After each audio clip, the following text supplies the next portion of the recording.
Jungle. Good day everyone, I am Janela May D. Soriano, your young weather reporter today. I will explain the components of weather and I give you today's weather forecast.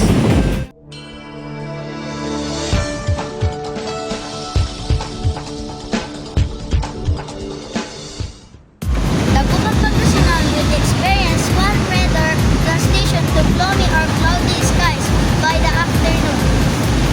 The measure of heat or cold temperature in the atmosphere is about 35 degrees Celsius and about the wind measured by anemometer. The air movement from high pressure areas to low pressure areas is stable at this time. The humidity or amount of water vapor present in the air is not visible. Moisture falling from the atmosphere including rain and hail or cold precipitation is visible in some areas. On the other hand, there is no sign of bad weather.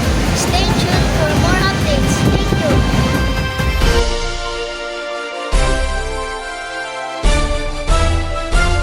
Audio Jungle.